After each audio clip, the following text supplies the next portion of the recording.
ISIS. David Cameron says UK will bomb Islamic State in Libya and Syria if a plot is discovered. Prime Minister David Cameron has said UK forces will carry out bombing raids over Syria and Libya if a direct plot to attack Britain was discovered. Speaking in Jakarta on the first day of a trade mission to Southeast Asia, Cameron said, "If there is a threat to Britain or to the people on our streets, we are able to stop it by taking immediate action against that threat." Now, if in your world you like Kim Kardashian and don't think that she's a big-arsed, talentless trollop who's famous for absolutely nothing apart from taking a few selfies, then I bet you were thinking when this article was read to you, "Oh God, what great news! We're stepping up the war against ISIS. Go get 'em, boys." However, if you have an ounce of common sense about you, and if you've done even a modicum of research, then you will realise that ISIS is a creation of the West, mainly America, with the help of NATO, Qatar, and Saudi Arabia. So the best way to stop ISIS isn't to bomb them, it's to defund them. The West need to stop sending ISIS money, weapons, brand new 4x4s, rocket-propelled grenades and the like. Qatar, Saudi Arabia, America and NATO need to stop funding ISIS. That is the only way ISIS will be stopped. Cameron has been talking a lot recently about bombing Libya to stop ISIS. Well, hang on a minute. Didn't we bomb Libya to freedom just a few years ago? In fact, here is Spam Cam celebrating with the Libyan people on a job well done. Your city was an inspiration to the world as you threw off a dictator and chose freedom.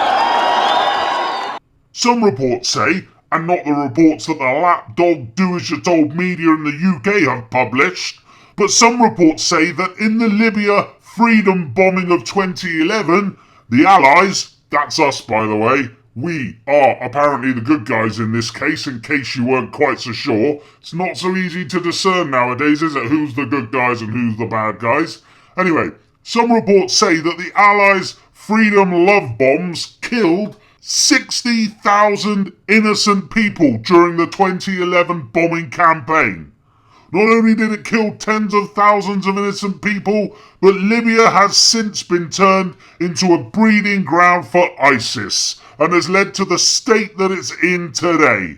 So as a direct result of bombing Libya last time, things there have got a hell of a lot worse, with the country gripped by violence and unrest with warring militia groups everywhere you look. So what's the answer this time? Oh, let's bomb them again. Even more this time. Let's kill even more innocent people. Of course that's the answer, because it's the only answer we've got.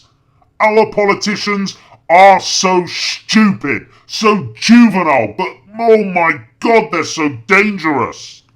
So when an ISIS-inspired attack happens in London or the UK somewhere, like Peter Power's 7/7 attack in London, today we were running an exercise for a company, bearing in mind I'm now in the private sector, and we sat everybody down in the city, 1,000 people involved in the whole organisation, but the crisis team, and the most peculiar thing was we based our scenario on the simultaneous attacks on the Underground and mainline station.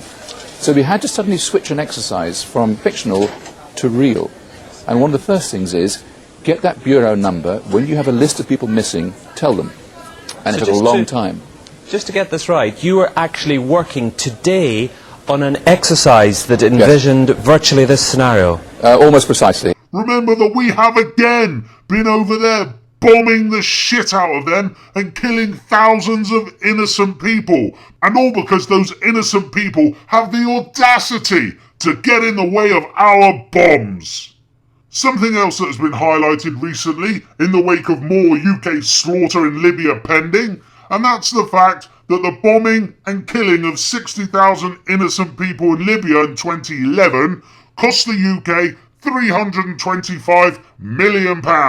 And guess how much we spent helping the country to rebuild itself after we destroyed it? 25 million. So by my calculations, we care 13 more times about bombing and killing innocent people than we do helping them rebuild the country after we've killed tens of thousands of innocent people and destroyed their country. UK government spending has come under the spotlight. It's emerged that Westminster seems more willing to spend money on bombing rather than rebuilding. Now, it's been revealed the UK spent £320 million on its military campaign in Libya, while it allocated £25 million on rebuilding the war-torn country. That is 13 times less. We are a disgrace of a country. I am ashamed to call myself British when we have this lot in charge. The only way we will defeat ISIS is to stop funding and supporting them. Defund them is the only way to stop them. Unless America, NATO, Qatar and Saudi Arabia stop funding them, we will see terror attacks by ISIS on the streets of the UK. But is this what the government are actually planning for and hyping for? In your Kim Kardashian bizarre insane world, you'd think that's impossible. The government are there to protect the people. They don't want terror attacks on the people. When, in reality, the government would love a terror attack in the UK to be able to increase the police state laws at will. They get extra funding for anything they wanted as long as they mentioned terrorism, and it would also make the people a hell of a lot easier to control. Look at this plan that has been apparently revealed by the Mail on Sunday, showing what the UK government would do in the case of a major terror attack. Revealed. Secret plan to put 5,000 heavily armed troops on streets of Britain to fight jihadis in event of a terror attack.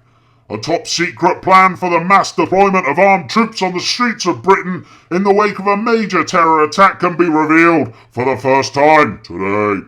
More than 5,000 heavily armed soldiers would be sent to inner cities if Islamic State or other fanatics launched multiple attacks on British soil, an unprecedented military response to terrorism.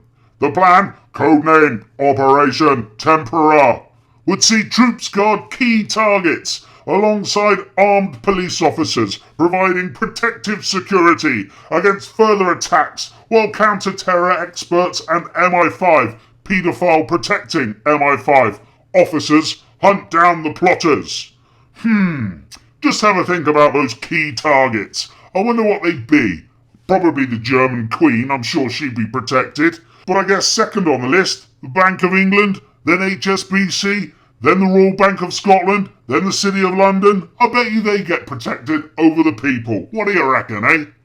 But God forbid, if a major Peter Power terror attack like this ever happened, it would be just the excuse the establishment needed to have armed police all around the country, everywhere we go. And it would also give the excuse for the government to start rounding up dissidents labelled extremists. The government would then be able to put through any legislation it wanted, regardless of how draconian, because the Kim Kardashian fans would demand it to keep them safe.